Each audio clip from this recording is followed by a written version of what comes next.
అయితే మైదానమందు నివసించు వారికి ఇనుపరథములు ఉన్నందున వారిని వెళ్ళగొట్టలేకపోయి. ఇనుపరథాల వల్ల వెళ్ళగొట్టలేకపోయారా అంటే దేవుడే అక్కడ అసమర్థుడైపోయాడా?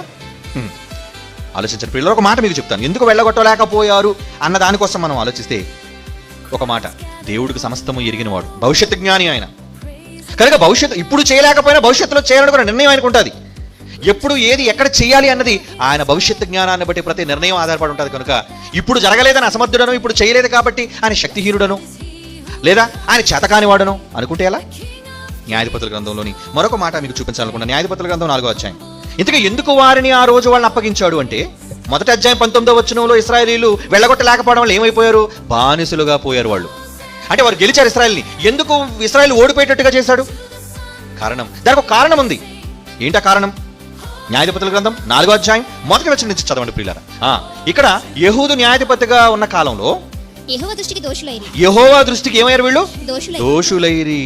గనుక యెహోవా హసోరులోను కనాను రాజైన యాబీను చేతికి వారిని అప్పగించెను. దేవుడు అప్పగించాడా? దేవుడే అప్పగిస్తున్నాడు.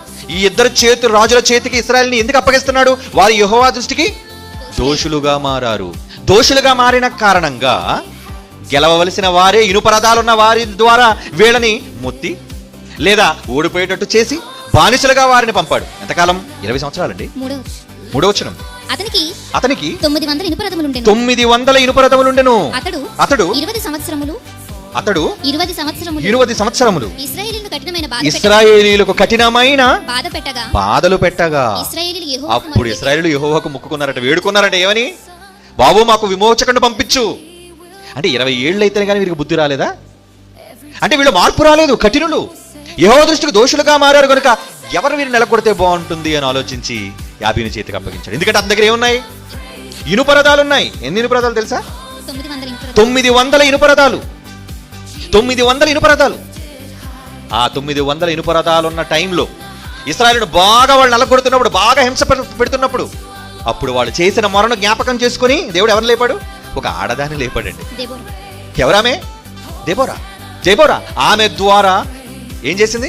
ఇనుపరథాలున్న సీసెరాను ఒక ఆడదాని చేతిలో మరణమయ్యేటట్టుగా దేవుడు ఓడించాడు. ఇనుపరథాలున్నాయి, మరి ఇప్పుడు ఎలా గెలిచాడు అంటే ఇనుపరథాల వలన ఓడిపోతున్నారనో, ఇనుపరథాల వల్ల దేవుడు భయపడుతున్నాడని కాదు. 900 ఇనుపరథాలు ఉన్నా నీ ఇనుపరథాలు ఏమీ చేయలేవు. నేను తలుచుకుంటే ఒక ఆడదాని ద్వారా విజయాన్ని నా ప్రజలను ఇశ్రాయేలుకి ఇవ్వగలను అని నేర్పించాలనుకున్నాడు. భవిష్యత్తులో ఒక చరిత్ర నిరూపించాలి అనుకున్నాడు. తన జ్ఞానాన్ని, తన శక్తిని ప్రదర్శించాలి అనుకున్నాడు. కనుకనే ఆ రోజు ఓర్చుకున్నాడు. 20 సంవత్సరాలు